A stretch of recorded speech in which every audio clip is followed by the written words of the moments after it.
filling in the gaps, how campus support programs can round out services for foster youth. Next slide, please.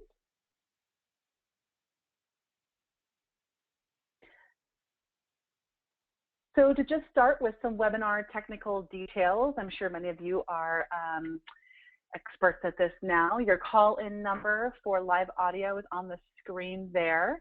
You need to make sure that you click on the telephone if you're going to be using your telephone and your control panel on the right-hand side of your screen, or if you're going to listen through your computer, you can do that as well.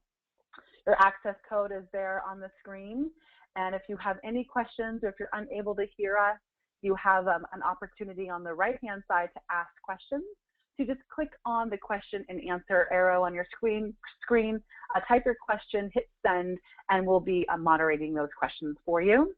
As all of our practice calls and PowerPoints record the web seminar, and we will post it online on our California College Pathways website under training materials. Next slide, please.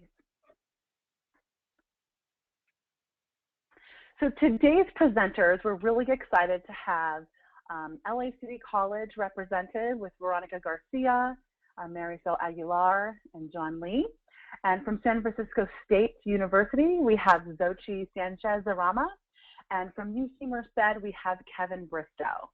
And the content of today's call is really how campus support programs can provide comprehensive support for the foster youth on their campuses and in their programs. And we all know, those of us on the call working with foster youth, that their needs can be great and that we only have so much capacity and so many resources to provide everything that a young person needs as they're going through their educational journey. We know that there are many people on the call today who are from different levels of experience running programs. Some of you are very advanced, have been around the block for a long time, and some of you may be just starting out and maybe developing a program from scratch. So we challenge you and encourage you today, as you're listening to today's webinar, to remember that maybe not everything that the presenters are sharing will be necessarily applicable to where you are in your program development, but that you will find some, golden nuggets for sure that you'll be able to take away. And we would like to make sure that you keep in mind that as you're starting something new, some things may seem out of reach when you're hearing from more advanced campuses that have been doing this for a while. Whereas those of you who've been doing this for a while, may think, oh gosh, I know this stuff already.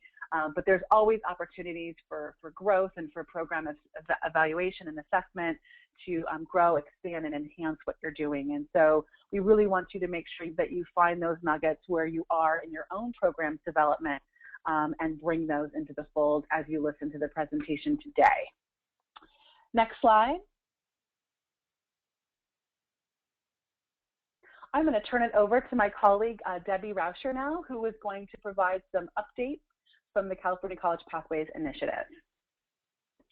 Hello, everyone, and thank you all for being here. So before we jump into the main content of today's web seminar, I did want to just let people know some updates about other things that are going on within College Pathways.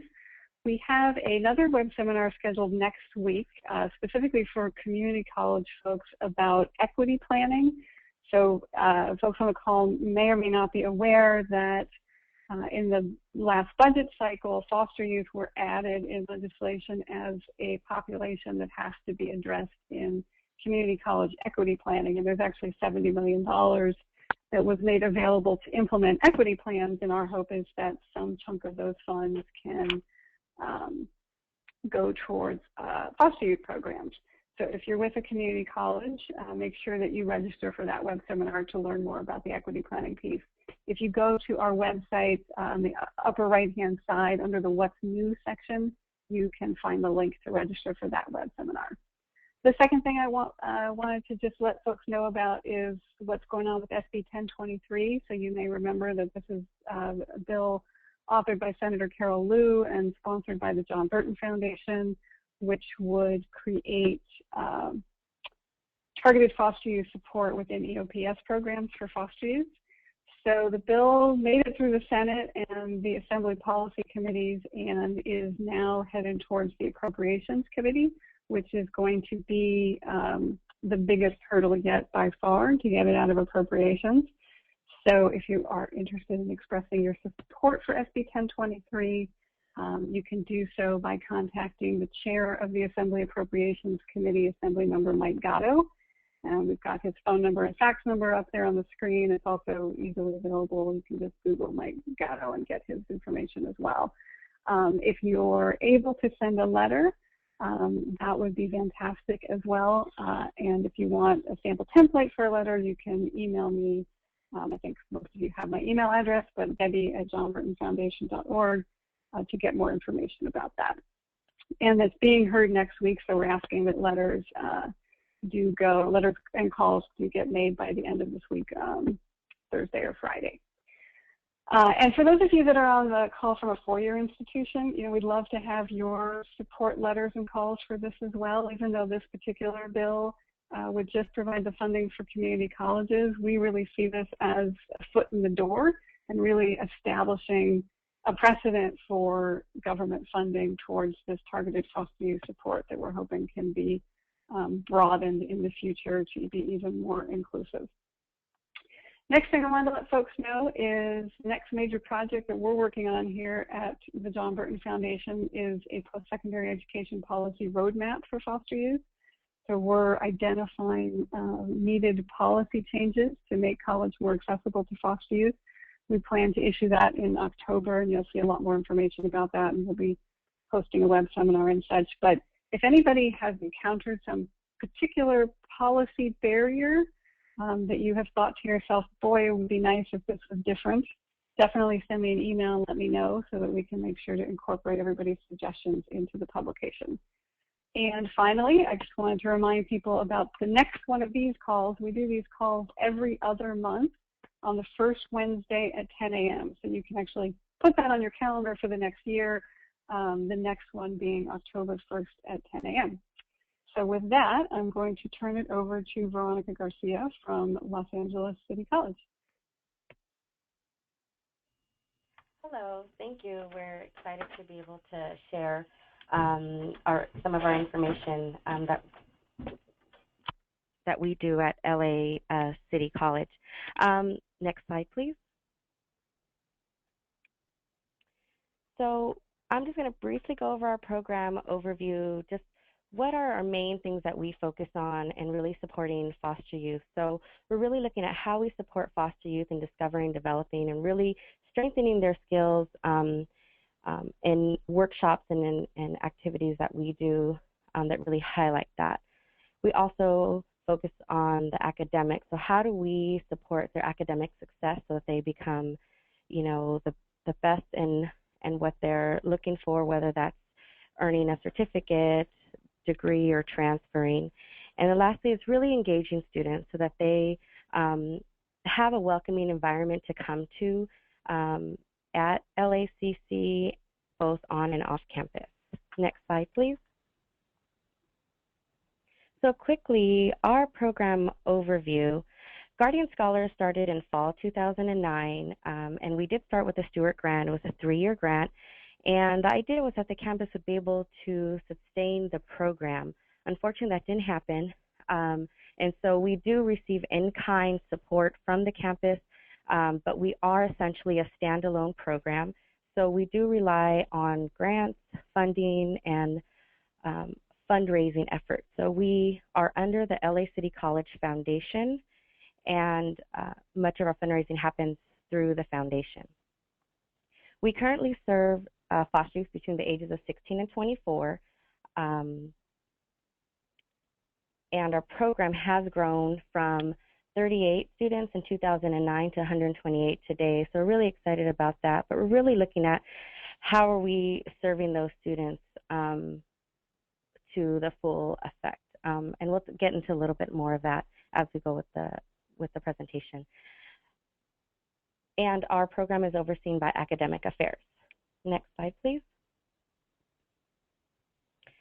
So some resources and partnerships I just wanted to highlight. So how do we leverage different resources on our campus, both here and then in the community? So some of the things that we wanted to highlight was, one, financial aid. We have a strong relationship with financial aid.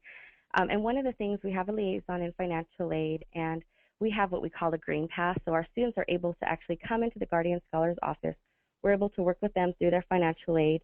And if they need to see someone in financial aid, we actually give them sort of a green pass, sort of like a hall pass, that they're able to go to speak directly to the liaison. So they're able to not have to wait in the long lines and get their questions answered, and the person that they need to see right away. The other office that we have close relationship Veronica? with. Sorry, this is Debbie. I'm interrupting you because it seems like we're having some folks writing in saying that they're not hearing the sound. So I'm stopping you for a minute to see if we can figure out what's going on. So if you can just hold on for 1 second. Okay.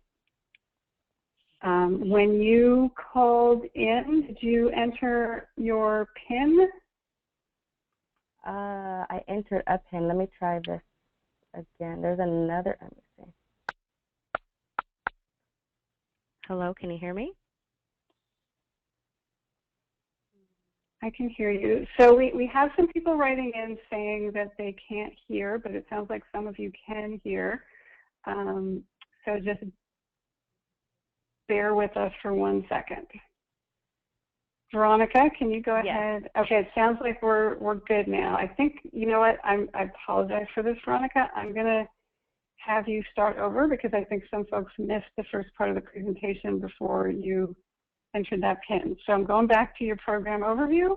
Okay. And okay. Go ahead and start again. Sorry about that, everyone. No problem.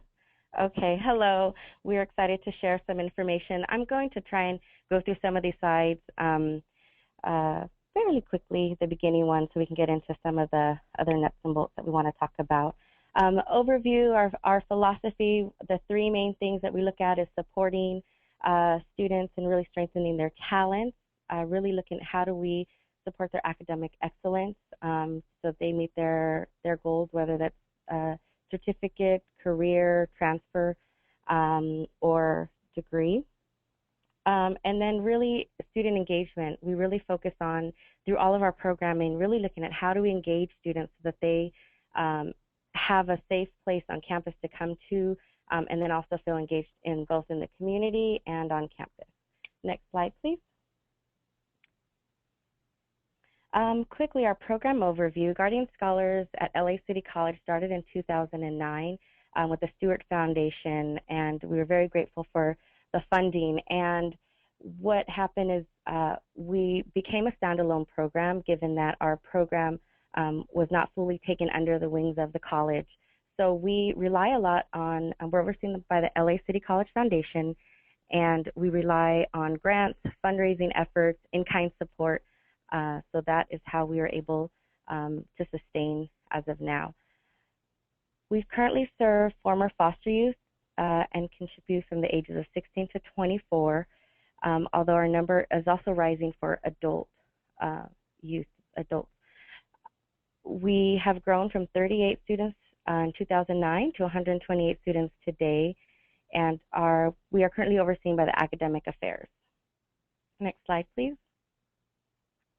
So some of our resources and partnerships that we just want to highlight here is really looking at who is it that we work very closely with. So on campus, we work closely with financial aid. And financial aid, we have a liaison in financial aid office. We actually have a green pass that we're able to give to our students when they come into our office. We can help them, and then we can send them directly to the liaison in financial aid. The other office that we work closely with is Office of Student Life, and they work with us in helping provide internships for our students. They have several opening positions in there, so we're able to give priority to our foster youth. We also, and/or work study. Recently, our campus has been awarded a grant, and we've begun a STEM Academy. So working closely with them and really collaborating and look at how we can utilize some of our tutoring dollars and STEM Academy for students who are in those higher level science and math courses. TRIO, we have many of our students are participants of TRIO, and we support students getting involved so they can get the additional academic support on campus. And then Office of Special Services, we have a liaison that works with our students who's able to work with them getting their testing and their accommodations done as quickly as possible. In terms of community support, we currently have the past few semesters, we've had 1 to 2 interns from CSU Dominguez Hills from the MSW intern program. That's been a great partnership. One, because we're able to offer a learning environment for interns, and they're also able to support and help develop our program. The other is Camellia Network, which is an organization that supports foster youth and provides them more online support. And I know one of the other partners will talk more about that as well. And then we also have CYC, California Youth Connection. We do have a subchapter on our campus that our students have developed on our campus, so it's been really great to have them supporting us. And then we also have Hillsides, Youth Moving On. Some of our students who are part of this housing program, they offer them internships, and with the internships, we're able to find them internships on campus. So it sort of serves as, you know, our own internship program in which the housing pays for it, but we provide the space for the intern. Next slide, please. So some program events that we do that we're able to sort of stretch our dollar, but really still build community with our students is we have a 3-day orientation. It sort of mirrors what a 4-year does in terms of orientation and really looking at team building, providing students with an with a campus tour, different activities. We invite community partners to come and introduce themselves as well as campus partners. The only thing that we pay for in this orientation is essentially food and some supplies that we need for it. And it really seems to be a real strength and great starting point for students when they come beginning in the fall semester. We also have Attend and Get Rewarded, in which we offer different workshops throughout the semester and cultural events that our students can attend. They're required to attend so many workshops. After that, then they're given an incentive, a stipend. So we partner with many departments on campus so that students can attend various workshops, whether it's regarding transfer, career, or cultural events. One of our funders, instead of providing funds, provides a monthly donation that automatically comes to us. So this really helps in having a supply of food and snacks throughout the day, throughout the semester. And students know that it's there, so they, you know, we pass it out and then they also give it. So it's really a way that we can use funding in a different way. Social gatherings, we really look at, our student program coordinator really does a lot of the groundwork for this and looking at different events that are happening through LA that they can go to. We've had the Dodgers that, you know, have provided free game tickets. We've had students go to downtown LA for the Los Muertos. We've had different events that we're able to attend, and what we pay for on our end really is transportation. Next slide, please. Next, I want to introduce Marisol Aguilar to speak about our Scholars Rising program. Good morning, everybody. I'm here to talk to you about our new addition, the Scholars Rising High School Outreach Program, which we just developed last semester. The Scholars Rising program is an expansion of the Guardian Scholars and is designed to increase the number of foster youth graduating from high school with the goal of entering and making a successful transition to college. So what this high school outreach program delivers is pretty much a personal development 40 class, which is an introduction to college class. So the high school student comes to our campus, to LACC, and takes a 3-unit class here where they get college credit, and they also get 10 high school credits, which is pretty amazing for the students because a lot of them need these credits in order to graduate on time. When they come to our campus, they take the personal development 40 class, which in a lot of other campuses is known as the University 100 or counseling class. And in this class, the main focus for the students is to learn how to be a successful college student. With that being said, the class is really focused on the students learning more about their strengths, their skills, their values, which in turn helps them decide on a career, a major option.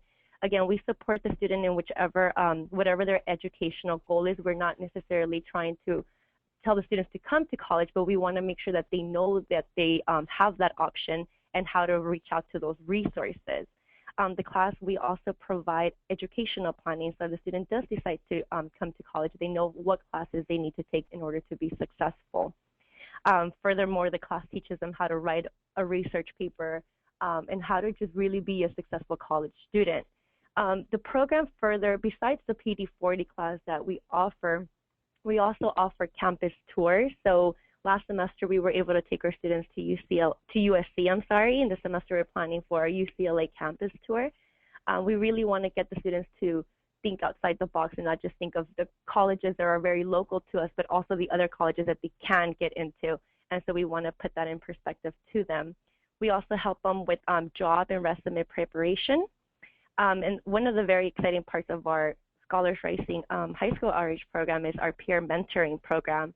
So we have peer mentors that are Guardian Scholar students, so that they've been through the class, they've been through college, they're currently in college, and they want to help these students gain the same skills that they have to make them a successful student. So we pair them up with the Guardian Scholars peer mentor, and within that relationship, they get to build goals. They help them with financial aid questions, any type of question that the student may have about how to be a college student or what that means and how to achieve it. So it's pretty amazing. This program is mainly offered for juniors and seniors in local high schools because, again, they need to make sure that they come to our program at on the LACC campus. However, we have worked with sophomore students who are really excited about coming to college and want to learn more about that. The class is a 16-week class that they take here on campus, so they do come to campus. They are a college student. They do have access to all of our resources, including our Guardian Scholars program and other resources that are on campus. And that's pretty much our high school program. However, just talk a little bit more about how we got funded. So we are funded through a special grant that we got. The class is actually paid through dual enrollment, so it's paid through the LACC campus, which is great because we are able to, with the funds that that grant provides us, we're able to reach out more to students and provide them with the tools that they need to be successful in the class. A lot of the way that we were able to outreach the students is by presenting a lot to the LAUSD, Los Angeles Unified School District, transitional housing program and group homes around our area, and pretty much word of mouth. The cost, pretty much what we pay for through the grant, again, is transportation, textbooks, and meals that we do provide for the student. However, the campus, again, they provide the class that's paid through the LACC campus. That's how we're able to extend our funds. And that's pretty much about our Scholars Rising High School Outreach Program. And now I'm going to hand the phone over to my colleague, John Lee, who's going to talk a little bit more about our tutoring services. Next slide.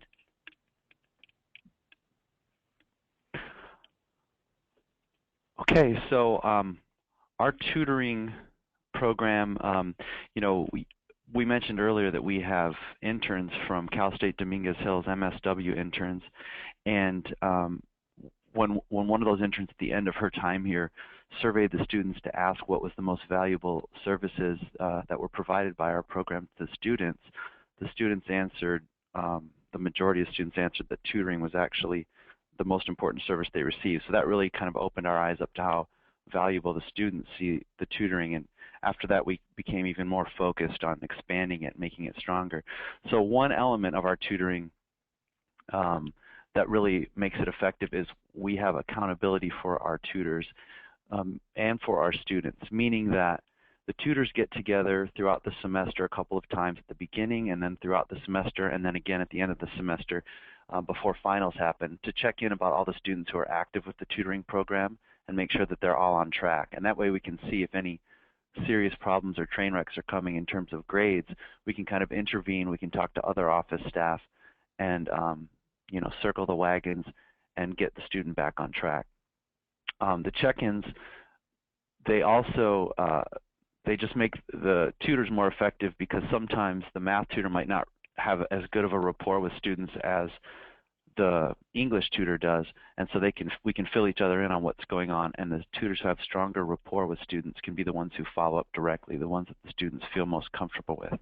In addition, we track all of our data with tutors, and this has kind of evolved over time, but because of the way our tutors have to report the lessons they do with students, we can actually see exactly how much time each tutor is spending with each student. So I have a kind of elaborate spreadsheet where I can see how many hours all the tutors spent with each student, but I can also see how many hours of tutoring the students consumed. Even if they work with 3 or 4 different tutors throughout the semester, we can add up the total number of hours and see what it took for each student to pass their classes and do well. And this is really key. It gives us an opportunity to see who the most popular tutors are, who the most effective tutors are, and also, again, which students are consuming the most tutoring, so that we can directly tie that to the results that come out in terms of grades and graduation rates and stuff. In addition to that, we also check in with the students to gauge how effective the tutors are, because it's important to know that ahead of time, if there's a problem with a tutor, if a tutor isn't showing up on time, or if they're not as effective as other tutors, and that way I can intervene, because even though we hire the tutors and we check them out ahead of time, it's still a development process for us as employers, as managers of the tutors. We want to make sure that they continue to get better and better as well. So during the semester and at the end of the semester, we always check in with all the students who did tutoring to get feedback about our tutoring staff. Next slide, please.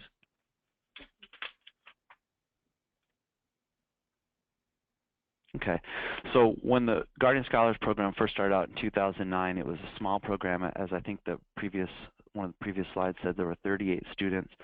And because so many students come to campus and it's often their first college experience, what they really just needed is a place where they could find some stability, and you guys see this in your offices. But when I arrived, I had done a lot of tutoring, private tutoring prior to coming to Guardian Scholars, and I just felt like it needed to have a little more of an academic focus, and Veronica and the rest of the staff agreed. So we tried to transition from the office being purely kind of a social landing pad where you could get some free food and print some papers out and go on Facebook, to something where we're also just focusing on doing a lot of work as well. So the way we did that, there were several things. Number one, we started asking the staff and the students to turn off their music. If people are in here working, everybody has to use headphones, and we have a program where we can lend out headphones to students. They give us their ID card. We give them a set of headphones if they don't have one of their own. And they can sit and go on YouTube and entertain themselves or do homework, but at least it's not disturbing other students. Another way that we implemented this is by having designated areas for food. So certain parts of the office are just for tutoring and doing homework, and other parts are for kind of socializing and sitting and eating food. And then lastly, we created a designated study time between 2 o'clock and 4 o'clock, and frankly that often kind of goes from 2 o'clock until our office closes at 6 o'clock, where things just kind of quiet down, lunch is over, and people are just going to get their work done. Next slide, please. Okay, I think we can go to the next slide as well. Thank you. In terms of looking ahead, in addition to the stuff that's already working, we're always thinking about how to keep improving the program. And a vision that we have is to move more and more towards a model of one-on-one tutoring. When a bunch of students are jammed in the room, and some of them are doing tutoring at the computers and others are trying to eat lunch or socialize a little bit, and staff are answering phones and talking about administrative issues, it's just not an ideal environment for tutoring. So this past spring semester, we started allowing our tutors to do a certain number of hours each week of one-on-one tutoring away from the office, meaning they could go to the library, they could go on the weekends to a coffee shop, and we had the students sign off on the lesson so that we had accountability and we were tracking what was happening in each lesson. But we gave each of our tutors 2 hours per week, up to 2 hours per week to use, and almost all of them used that time. And again, one-on-one tutoring is really the most effective model for tutoring. So we saw a lot of students with successful completion of classes, higher GPAs, and a lot of our kind of shining star students are the ones who ate up those those one-on-one tutoring hours. In addition, we're starting to collaborate now, as Veronica mentioned, with some of our partners on campus. And the STEM program specifically on our campus has some extra rooms and space available and access to computer labs that we can use for tutoring. So now we're able to sort of fulfill that vision a little more. And in the fall, we're looking forward to sending our tutors out to another space that's more ideal for tutoring so that our office can serve as more of an administrative and social area, but where students can still have access to computers and printing. But if they want to get down and dirty and get serious about their subjects, they can do that in an appropriate space where they're not going to be distracted. And the last part of this slide, developing the Guardian Scholars students into tutors. This goes along with the peer mentoring that was mentioned earlier with our Scholars Rising program. The idea of developing the students into leaders. And another facet of that is we know that our students, ideally, if they stay on course and graduate, they're going to need jobs once they transfer to their four-year school. So if they're still in the area going to a local college, they can still come back to the campus. That way they can not only have a decent, flexible part-time job in an environment they're familiar with, but they can also serve as role models for the students coming up who can say, well, you know, I was right where you were a couple years ago, and now I'm graduating from UCLA. You can do it. That's a big goal for us, to turn our students into the next round of leaders. Next slide, please.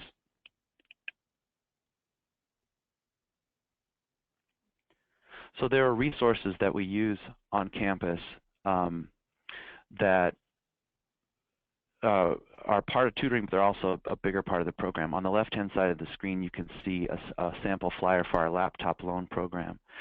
We do book loans, we do laptop loans, we extend our hours in our office to help with tutoring. And the way that the book loan program works, just to kind of go through it real quickly for you, is our LACC Foundation is able to purchase books for students who don't qualify for EOP&S book grants, so that the student can have possession of a book for the entire semester. And then the agreement is that they'll return that book to our office, and then we'll put it into our lending library so that future students can use it. And this works really well because so many of the main textbooks for English and math classes don't change.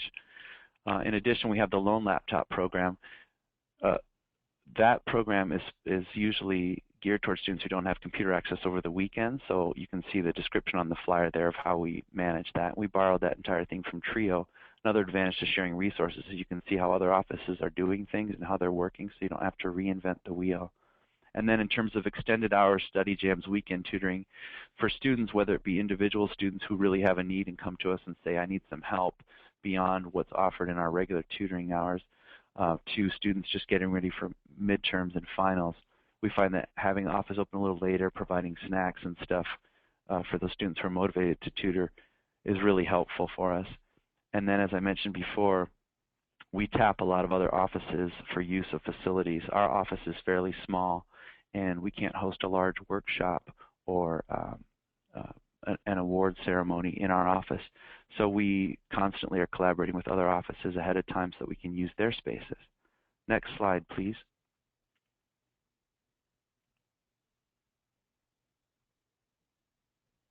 Okay, this is really important. I don't know if it's the most important slide, but it's up there.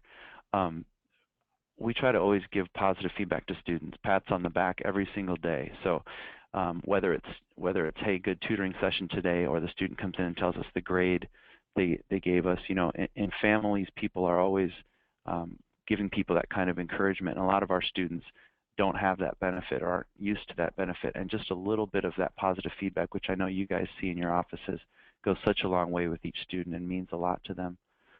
We do that for each other as well in terms of the employees, by the way. The staff support each other too, and that's important because it takes a lot of energy to work with our students sometimes. In addition, the awards ceremonies that we hold every semester, these are recognition ceremonies, and you can see some photos here on the page of students who have received certificates, received awards, or graduated. For our graduates, we include cap and gown service. We make sure that everyone gets a cap and gown either through one of the other programs or we pay for it ourselves. And then we also provide our specific LACC Guardian Scholars graduates with those green and gold sashes that you see at the top, so they can wear them in their photos, and students love those sashes. And then last thing I want to say is everything that the students do well, everything that we're doing in our office, we make it public. So we send out weekly emails to let students know what events are coming up and if we need help volunteering, if we find out about jobs or housing, workshops they should attend.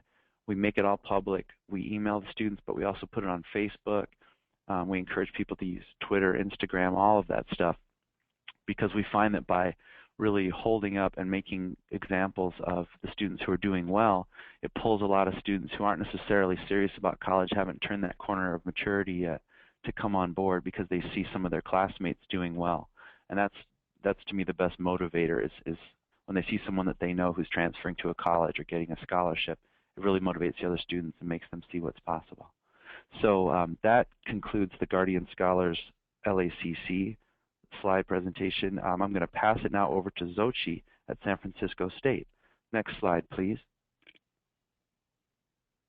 Hi, everyone. My name is Xochitl, and I'm the director of the Guardian Scholars Program at State. Happy to be on the call and just know that there's a lot of us out there that are doing the work. Just want to commend everybody for being a part of something that's really unique and life-changing for all of our students.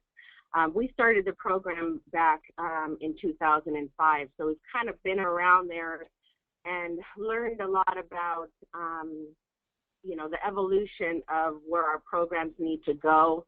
One of the things that we always, you know, just like LACC and all of you, always thinking ahead in terms of seeing how we can best support our students and how we can think outside of the box with limited resources and seeing how we can use and leverage our funding so that we can continue to be sustainable. And one of the things that I wanted to kind of cover today is the ways in which at San Francisco State we've been able to do some things that don't require a lot of money, but just require a lot of connections and rapport building within our campuses and within our community. So that's kind of going to be the highlight of what we do in terms of sharing the information of the campus collaboratives that we've had, and how it doesn't always necessarily have to deal with money. Obviously, that's an extremely important piece. So I'll start there. When we started the program, initially we had to go to receive the administrative support, obviously from our admin and our president, and that required us to really build in the sustainability piece with our funders and with individual donors and donations from the community. We are pretty much our own nonprofit on campus, and we have to raise the majority of our funds on our own. That being said, building in your data piece that's really how we were able to establish the need on our campus. In order to do that, we had to really work with our development office, and that was our first point of contact to make sure that they were aware, and the number one goal was to institutionalize us on our campus, even though we are our own 501c3. But working within the development office was key. We work with our foundation relations department, with our alumni base, and really integrated ourselves with web stories, with different opportunities for us to speak at different events. Our students are amazing. They really wear the Guardian Scholars hat and understand that in order for them to be leaders, they take on a lot of responsibility with being ambassadors to the program. So we are housed within the EOP program, and that has been vital in order for us to do this leveraging of services. So within our EOP program, we're an intact program here on the university, been around for 45 years and have amazing staff who have dedicated their time to become the liaison to our students. We're housed within EOP, and that means that we are a part of the Student Affairs Enrollment Management. So we're able to help with the admissions process because we have those screens being within EOP, and also being able to share the different types of advantages that EOP has. So with all of our Guardian Scholars, we make sure that they are taking advantage of the Summer Bridge program. All of our students are a part of that, and it's a free program for them to get that 8-week leg up, and they live on campus. I'll talk more about the housing that we have a little bit later, but our Guardian Scholars are the only ones that actually live on campus. Most of our students that come in through Summer Bridge are needing remediation when they enter, and would be marginally housed or homeless during the breaks if we didn't offer that support.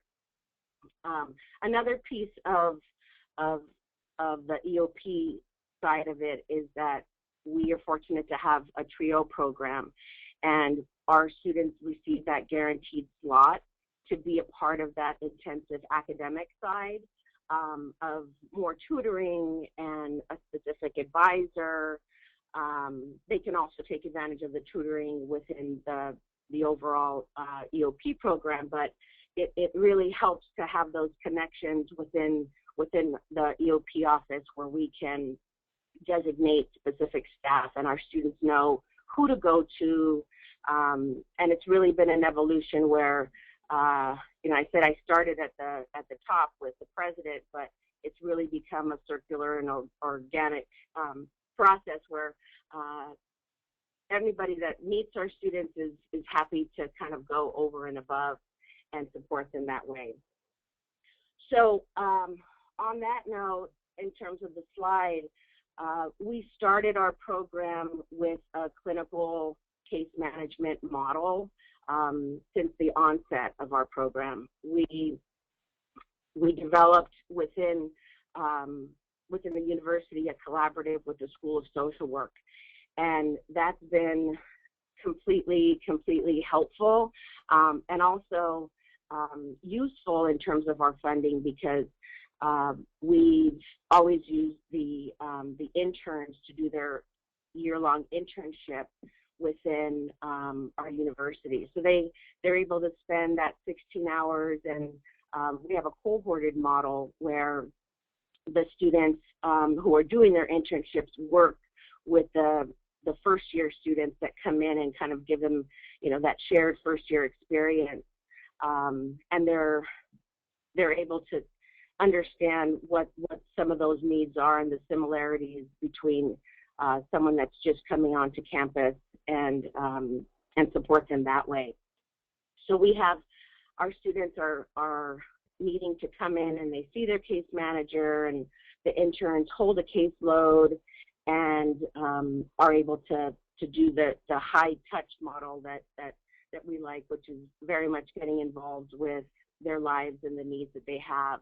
So on the academic side is the EOP where we're housed, but on the Guardian Scholar side, it's really the mental health piece with their case managers. So with housing, housing has been the #1 benefit. If you don't have a stable home, then it's really difficult for us to move forward. So within our time, we've always had 12-month housing, year-round housing, and that was done really with establishing a strong relationship with the housing office. Having the support from Guardian Scholars staff means to them that it makes their job a little bit easier. So when it comes to living on campus and coordinating license agreements and payments, we do that within our office, and they really appreciate us giving them the list, us working with them directly, and we meet with them in order to make their job a little bit easier. That it builds validity within our program, but it really kind of establishes a great working relationship that if you are able to have housing on your campus, then you know, that helps to support them and their staff time. So in terms of another part of our services, student empowerment, I have there. We work with different offices that do ropes courses on campus. We work with the Rec and Leisure Department, and they offer like in-kind ropes courses and like experiential education things, activities for our students, and that's, you know, working with an established program already on campus and developing that rapport so that they do special offshoots for us, and you know, it's good for them. They work with their students are gaining that experience, and we're available and open to building those collaboratives with different departments on our campus to offer that free kind of support. Next slide, please.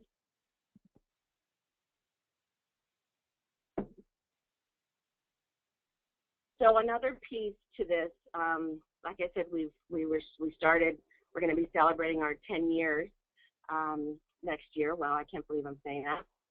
But after about in 2009, we did a strategic plan, really looking into seeing where we were going next. Did a lot of student satisfaction surveys, surveyed our staff, and a lot of different pieces to ask our students, you know, what's next? What do we need to do to help you get to that level? We were able to show our outcomes of high graduation rates. We have over 90% graduation rate from when we started. And that gave us the leverage to really look at our data and show our funders that what we're needing to do is expand. So our students and our program wanted to start a career leadership program, and that's what we did a few years ago in 2011. We have, I was able to hire a full-time career planning manager who works with our students on resumes and mock interviews. We do career days, and we're really trying, a big goal is to look into the community and find different community partners that are able to provide internships and jobs when our students graduate. Because we're doing our, you know, they're working and graduation is just around the corner. So how do we get them connected and ready for career-focused employment?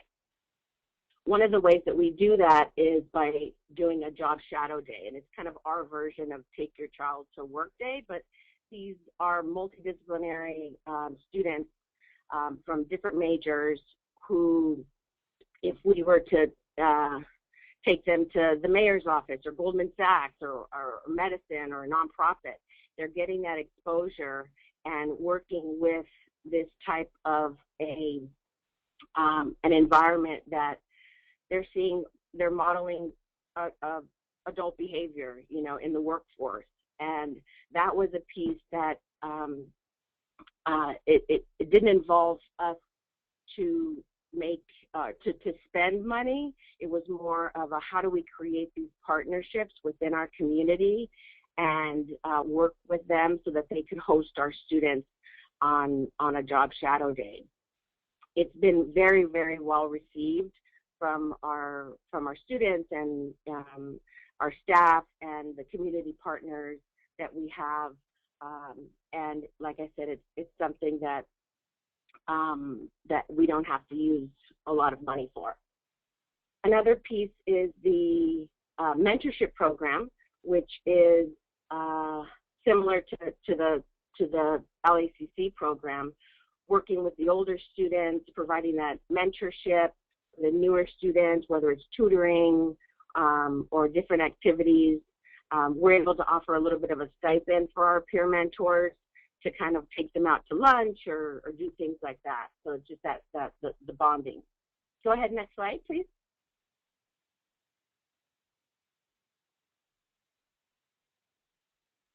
So these are a list of the different resources that we have on campus, and one of the things that I think is valued from the staff piece on our campus is the fact that we get all of these folks together. So we have a Guardian Scholars Campus Collaborative, but we have a meet and greet, and we, I'll do a taco bar or we'll do bagels, but just something to recognize the efforts of our campus collaborators. So we have them come to the table, they meet and greet with our students, and that way everybody kind of knows each other. When they come up to financial aid, they know that person. When they go to the DPRC, the resource center, they're able to know who their contact is. So that's something that's been helpful and appreciated on the staff side.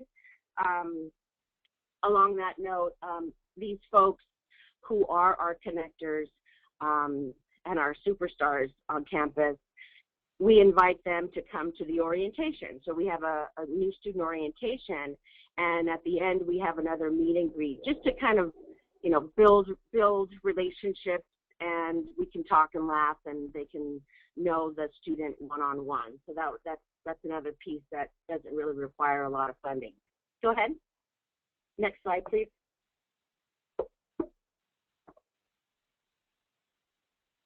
So with housing, it's been a long road in terms of how do we meet that 12-month no gap housing. For many, many years, I had to raise a lot of money in order to give it back to the general fund.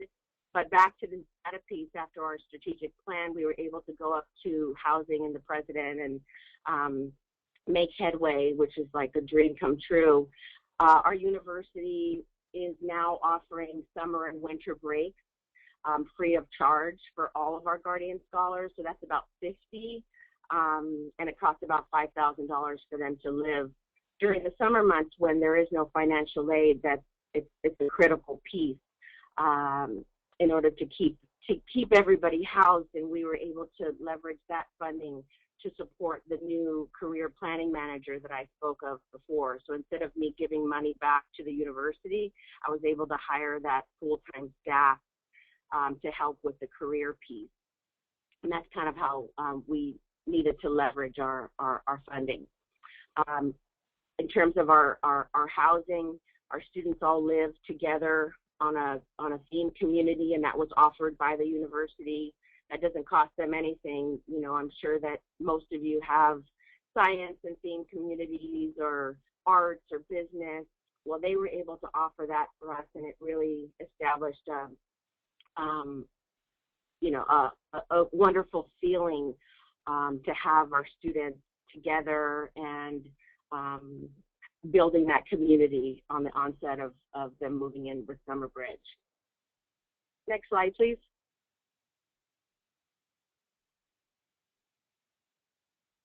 Okay, so it's looking like I got to wrap it up a little bit. One of the ways that we work with building an outreach into the community and keeping us on top of things with our funding is an annual luncheon that we have. It's supported by alumni and donors, and that's because of the relationship that we have with the University Development Office, where they're able to really highlight the student successes and do a lot of marketing on the Guardian Scholar side to make sure that alumni know, and so different things have come out of it as this annual luncheon that we have as our fundraising effort to highlight our student successes.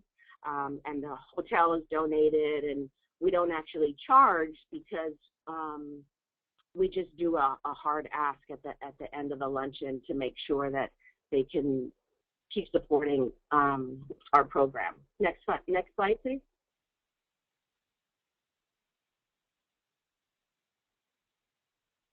Great. So this is a little bit of the in-kind support that I was mentioning, having our theme community, working within EOP and the staff there, the strong connection with the social work department, not only on our campus, but one of the things that has been helpful for our program is to be established as a social work placement site for not only San Francisco State, but we get interns from UC Berkeley, we get interns from San Jose State, Cal State East Bay. So it helps us to develop these outside connections within the university, and that seemed to work really well. We have a Guardian Scholars Writing Center. I'm sure that a lot of you get some phone calls here and there, and they're saying, how can we volunteer? You know, what can we do to support your program? I don't have a lot of money, but what can we do? So we were getting a lot of those and decided, all right, well, what do our students need? And we developed a Guardian Scholars Writing Center. The professors within the school, the English department, business department, we developed a schedule to have them come into our office and support our students as they volunteer their time with graduate school applications, and that's been a way for us to organize the volunteer piece to it, or doing like professional lunches. How did you get to where you are? Just having that conversation about, you know, I'd like to be a professor too, or I'd like to work within business. You know, how did you end up on your journey? So just making those connections with the students on campus, with the professors, whether they're retired or they're still there, that was a way for us to make those stronger connections on our campus. Let's see here, we have donations, and those are all funded by folks on campus and within our network of funders. A lot of some of the folks during the holidays, when we get these type of requests, how can I help? All of our pies, cakes and little cookies that we have from for our Thanksgiving or our holidays events, those are all donated by these fabulous bakers in Fiscal Affairs, or people that wanted to give a little bit, and they also are invited to some of our events, and they feel great about it, and they're absolutely delicious. Okay, so then we have the President's Circle.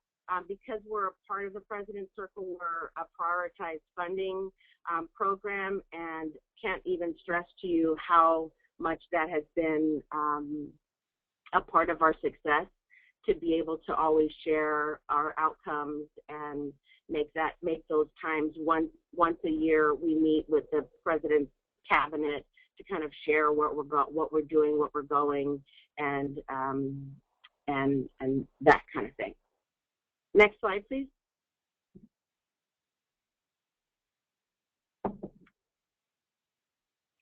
So I'm very happy to be able to answer any questions, and want to put it on to my my longtime colleague, Mr. Kevin Bristow, as he works with his new position at UC Merced. So thank you very much.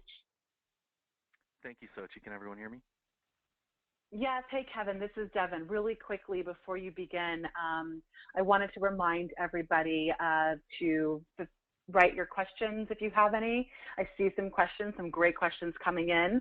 I wanted to let everyone know that we will answer questions at the end of Kevin's presentation. Thank you. Go ahead, Kev. Thanks, Devin. Good morning, everybody. My name's Kevin, as they all said. I'm the coordinator for the Guardian Scholars Program at UC Merced. I've only been here about 4 months, but I think we've made a tremendous amount of headway in that time, and I'm hoping to kind of, again, as the others have done, fill in the gaps for you and hopefully give you some good nuggets of information. I think our campus, first of all, I have to say is very unique. It is the newest UC, so it's a very small and tightly knit campus as well as community.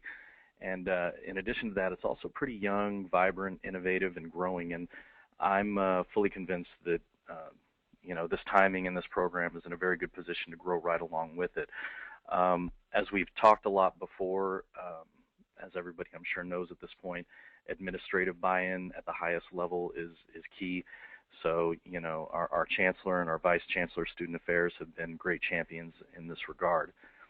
Next slide.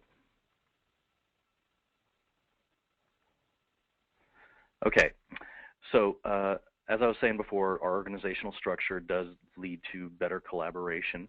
So we've got our Bright Success Center, which is kind of a one-stop shop for student assistance.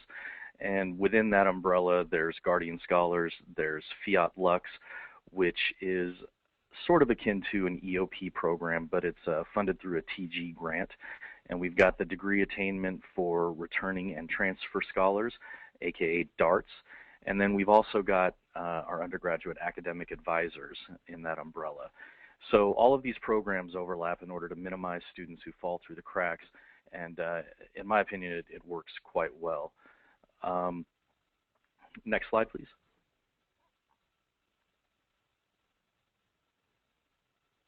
Okay, so I want to talk a little bit about the built-in resources that you all have on your campuses already and within your community. So legislatively, you've got priority registration. I don't know how difficult that has been for the majority of campuses to implement. I know with the two campuses that I've worked with over the last several years, it generally was a pretty simple process. And I can tell you here at Merced, it was absolutely simple. It was just a matter of us figuring out a code that we associate each student with in our database, and then every semester that gets updated and they're granted that priority registration automatically. In addition to that, you've obviously got these college pathways webinars and seminars and conferences that are a great help. We've also got our consortiums from Northern and Southern California, and I'm hoping soon that I'll be able to coordinate a Central California consortium.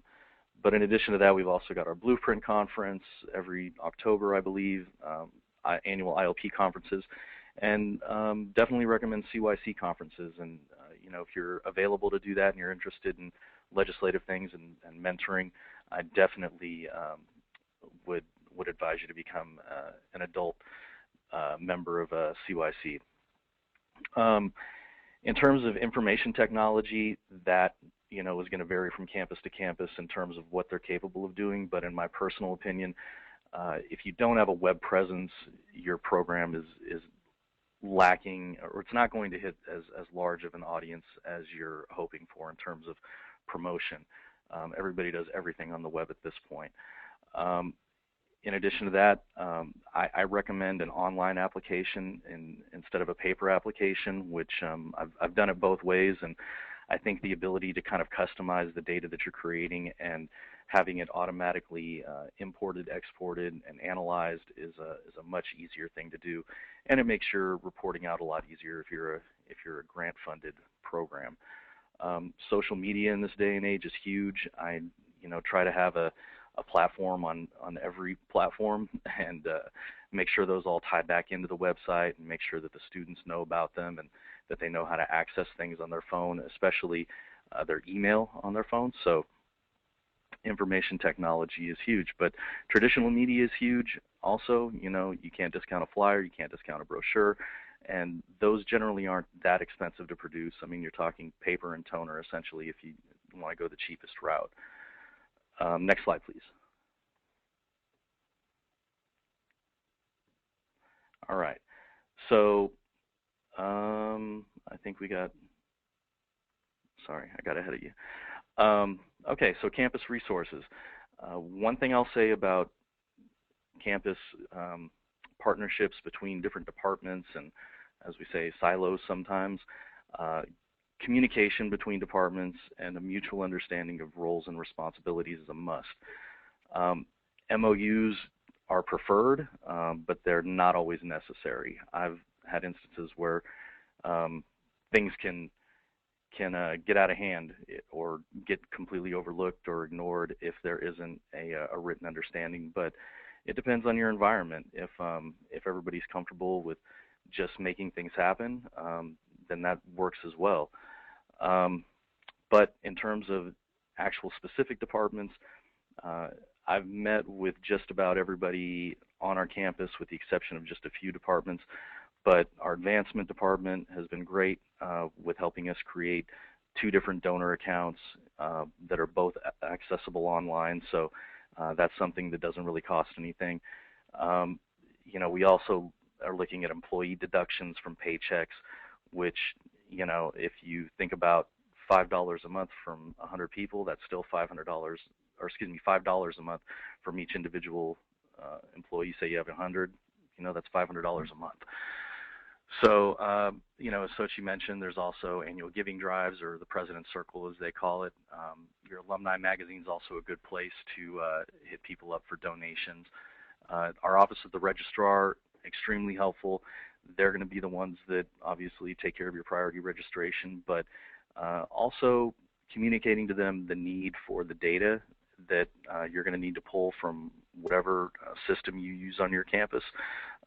That's invaluable. In terms of housing, we all know THP is out there, but you know, on our campus we have 40 beds that are set aside. That was set up by the Vice Chancellor of Student Affairs, so that was all kind of handled before I got here, but it's definitely a needed resource if you can get it on your campus without having it cost anything. In terms of our financial aid department, we had one meeting and a point of contact was established, and the need for data sharing, especially around Chafee and FAFSA identification, was discussed and okayed, so that's not an issue. And in addition to that, that info being shared with the registrar, because the registrar doesn't always have information pertaining to financial aid, so you're kind of having to merge data from 2 different departments. In terms of mental health, our campus does offer unlimited therapy sessions, which I think is great. Some campuses I know do put caps on their sessions because of cost or because of shortage of staff. But one thing that I found that may work around that is obviously there's low cost and no cost referrals in the community, and we do have a resource guide that lists those types of things. But I've also been able to find volunteer therapists within my own campus. So folks who are maybe working in a counseling department or social work department who may be licensed even as an LCSW, and they volunteer X number of hours a week, and that's ongoing and unlimited as well. So that's something that you might want to look into. I think student employees were mentioned previously, and I'm in full agreement with that. Work study is a great resource if you can provide an avenue for a student to work in your office without having to tap into any of your actual funds. We're lucky enough to have our own funds, so that helps out a lot. And I think allowing them to work with the program and to be mentors, as was mentioned earlier, it definitely does build relationships and trust, but it also bolsters their skills and provides them with a ton of confidence, which a lot of time is what you need to get through college. And in addition to that, they become more invested, they have more of a buy-in, and they do become walking and talking testaments for your program. I know tutoring was mentioned earlier. That's something that we also offer and doesn't really cost us anything. I'm fortunate enough that it's offered through our Bright Success Center, so it doesn't necessarily come out of the Guardian Scholars budget. And then we also do a pre and post test to ensure that students are actually improving. And the 2 other areas that I need to get to relatively soon are the Career Center and Disability Services, but those are already in the works. Next slide, please.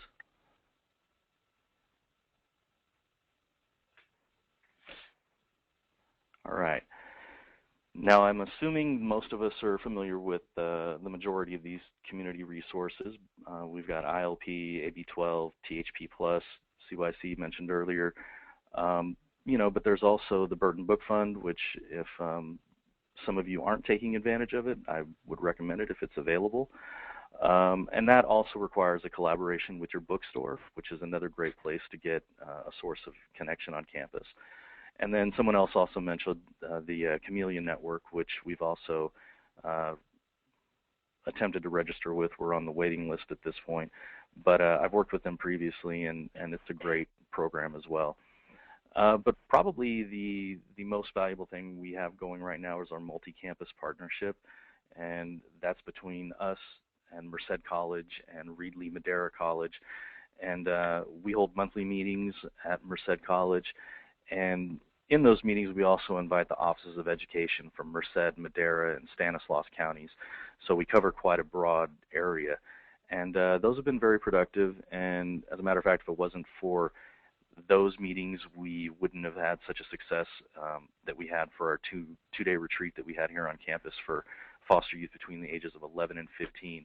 That was quite a handful, I'm sure, as you can all imagine, but everybody pulled together and really made it a success. Next slide, please. All right. So one of the community resources listed on the previous page was our University Friends Circle, and I'm sure some of your campuses have something similar, but their general aim is to forge relationships between UC Merced and surrounding communities through programs that promote social and intellectual interaction. And they also raise funds to support a UC Merced scholarship. So I met with their membership, and it was great because they are connected to everyone else in town. And as I mentioned, it's a very small-knit town. And you know, they were able to kind of say, well, we have members who are also members of the Rotary, and they're members of the AAUW, or they're members of CASA or Seroptimus or whatever. So kind of strengthening that community network is very helpful. So, you know, they wanted to talk about what can we do besides just give money, because we already have a scholarship fund and everybody just wants money. And I said, well, that's not a problem. We would love tangible donations, even if they're, you know, hand-me-downs or whatever, dorm supplies, if you want to provide, you know, soap and you know, shampoo and things of that nature. We also talked about, you know, do you have any skills? A lot of these folks are retired and they've, you know, worked in the same industry for years and years. Can you maybe take a teacher workshop? Can you offer some professional development training? Can you, you know, connect them into a network based upon their, you know, major? And some even offered the idea of, well, what if I have an extra room for rent because my kids are all grown? And you know, great idea. You know, we have AB 12 money. You know, the youth can pay for their rent there.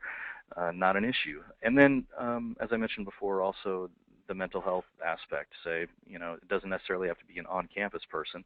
If you know, can befriend somebody that's a retired, you know, therapist, they may want to take that on.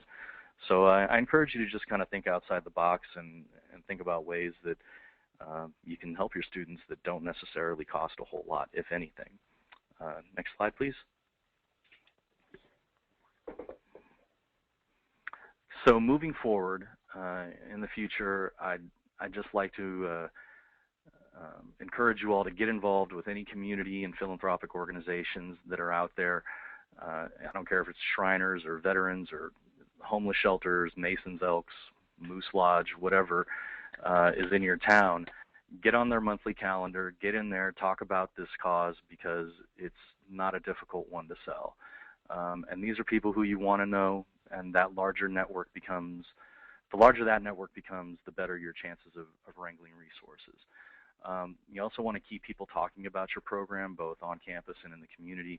Don't just attend events, but follow up with opportunities for them to get involved, because this is a great way to create that human bond and generate some interest in what you're doing.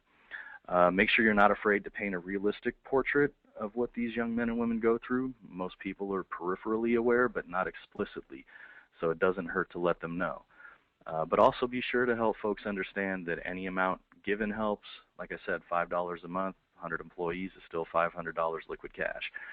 And let people know in the end that what these students need more than anything is just a shoulder to lean on and a supportive network.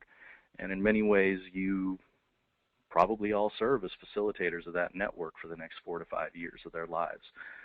So I just want to say, get out there and make it happen. Thank you so much, and I will hand it back to Devin now.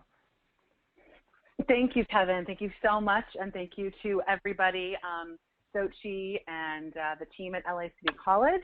We've got some great questions. Before I get into the questions, I just wanted to remind those of you on the call that even if you've used the Burton Book Fund last year, you do still need to re-register with the John Burton Foundation for this fall.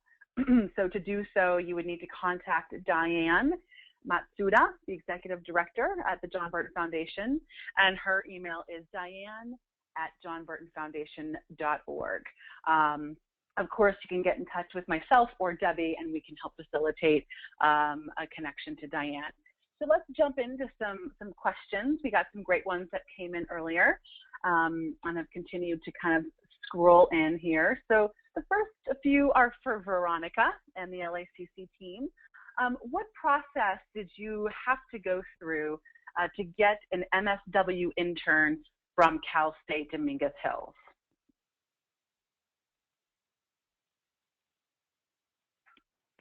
Okay, so we got lucky. My first conference that Veronica sent me to attend was a conference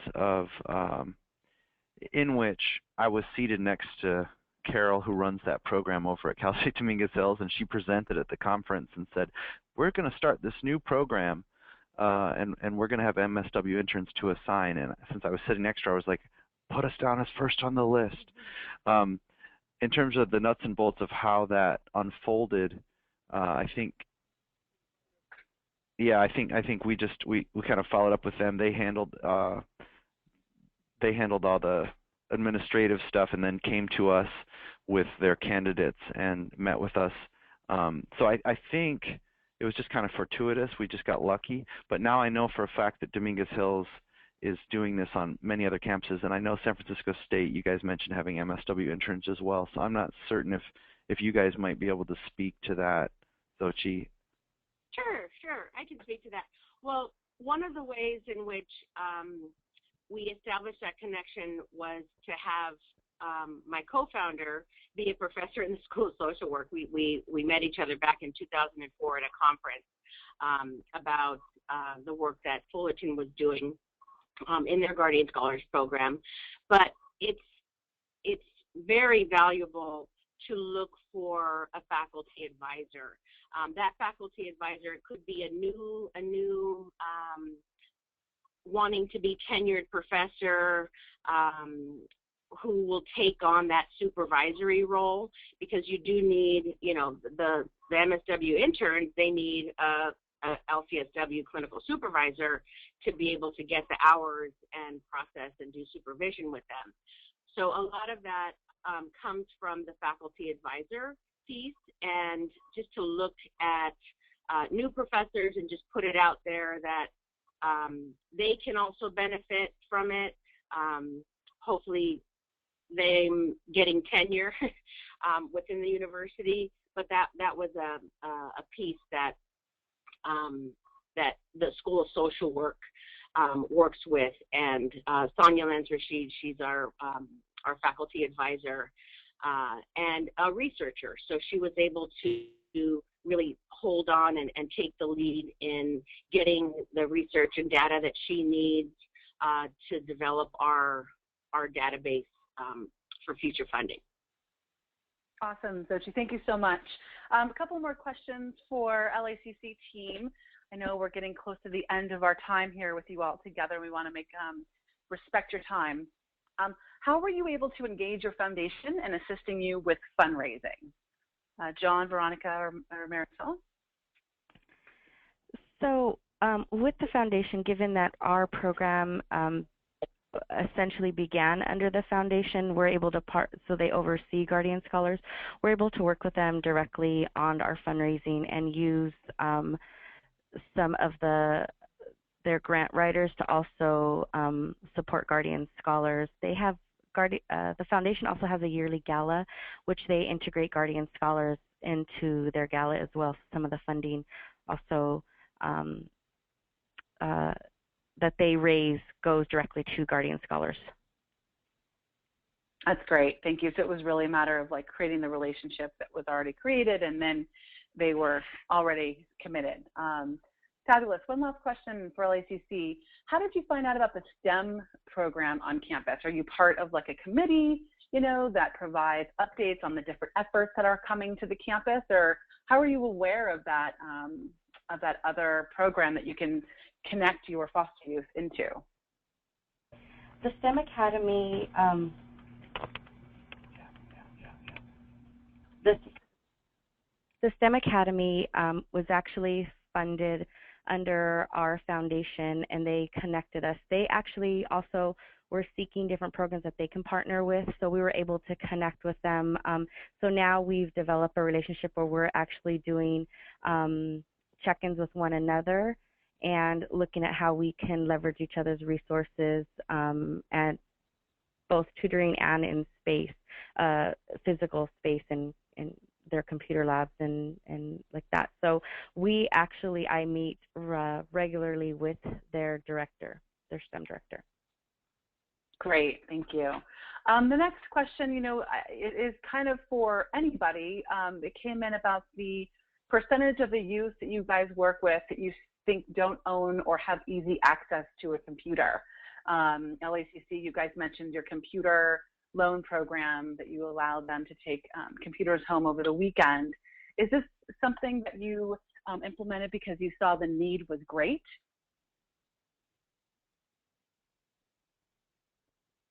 I guess LACC could answer this since you guys had it. Yeah. Sure. We actually connected with iFoster, and anyone can make this connection with iFoster. And we did see a need. Our students, given that when we first started or for the majority of the time, we are not open on the weekends, or if we're not open late, and students have papers to complete or assignments. Many of our classes, students need to be online also, which is the other thing, for their math classes or any other class that they need. So we definitely saw the need. We surveyed the students, and then we connected with iFoster. We're able to have laptops donated to us, and then we followed the same suit as our TRIO program. They have a computer loan program as well. So we connected with them, and we're able to see the model that they use and how they're able to, the contracts that they have with the students. So that's how we're able to loan them out. Great, thank you. So it was really definitely a need. I don't know if we have an exact percentage for the person that asked that question. Next question is for San Francisco State, for you, Xochitl. Okay. How did you get housing to agree to cover the housing during breaks? I know you kind of mentioned, the collaboration, the partnership. What did you have to provide data to them? Was it programmatic outcomes? Like, what was your pitch? What did you use as a way to get that housing covered? Data. We were able to show the importance of the fact that we are seeing a huge increase in the number of students that are coming to our campus. That's all grown, and it has, especially within the last couple of years with AB 12. I mean, we do targeted outreach, but our students are coming. They're more prepared, or they're coming in double of what we had seen before. So in order for us to make a case, it's very easy for us to say, all right, well, we need to actually expand our program to meet the growing needs of our students. And not only the existing students, but we're seeing an increase in admissions within the university. And there's nothing more than admin that wants us to support all of our students and make sure that no one gets left out. So we were able to make that case in order to say, in order for us to work with all of the foster youth on our campus, we need some extra support, and that means extra staff support, and that all came with the outcomes of our strategic plan. Once that happened, then we were able to make that case with housing, because really there's no one living on campus. It's kind of a no-brainer. You have all these dorms. There's a few functions and conferences that happen, taekwondo or CYC, whatever it is. But that was that was something that we were able to pitch to them, and because of the outcomes and the relationship that we had built, we developed an MOU within the housing, and our housing is kind of a separate entity, so it's it's a business, and that was a write-off for them to support all of our Guardian Scholars. Great, thank you. A couple more for you, Xochitl. Is housing mandated for students, or is it just for first-year students? What does that look like on your campus? When they first come in through Summer Bridge, we don't know them, right? We're getting to know them, so we offer them that space. One of the main things of us starting the program, when we did our focus groups and we asked the students, well, why is it that you're not making it? What is it that you need? And they really felt that they were isolated, that they didn't have a community, that they were coming in to be around other roommates that really didn't share that thread. So we have them all housed in the beginning together, and then when it comes time to asking them, well, it's time now to look ahead. Would you like to live with a Guardian Scholar, or have you met another buddy? So we give them that option afterwards, and we've seen time and time again that the community that they've built, they always want to live, or the majority of them want to live with other scholars. And we've had students, 3 of our graduates from last year, they were living together from the time that they started Summer Bridge until they graduated. So they built that community, and they foster it themselves. But we give them the option. Okay, thank you. And Xochitl, how many students do you serve in your program, and is it a selective process through applications and interviews? If you can briefly respond to that, please. Yeah, so we worked within the CSU system in terms of the CSU mentor. Once they self-identify as a foster youth, then we automatically get notified. In turn, we invite them to Guardian Scholars and say, okay, we've seen that you've self-identified. Would you be interested in participating? So we do have a slight application. It's not very intense because I already have their CSU, I have their EOP information, and the Guardian Scholars is really like the logistics. Are you AB-12?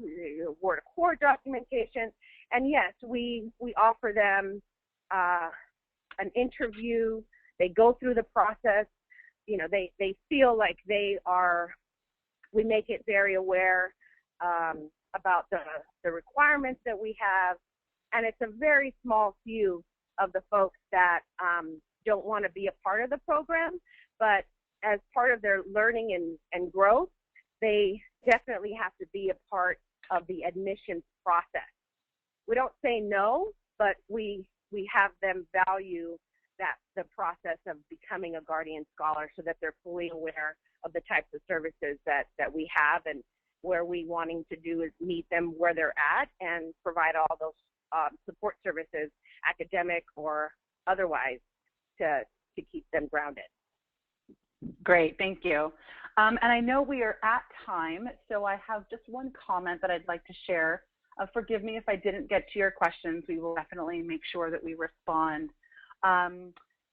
Someone has been on the call from the beginning, and they wanted to make sure to let everyone know that there's an organization that has volunteer therapists, actually not in Merced, and they would be happy to see former foster youth. They're actually working on training and a webinar for non-clinicians working with traumatized youth, and she's happy to provide more information. So if this is interesting to some of you to round out some of your programs with some counseling through volunteer therapists, please get in touch with Debbie and I, and we can make the connection to the person here on this call. If I can chime in, the name of that organization is A Home Within. And so you can also go to their website, A Home Within, and get more information about how they might be able to provide volunteer therapists for your program. Great.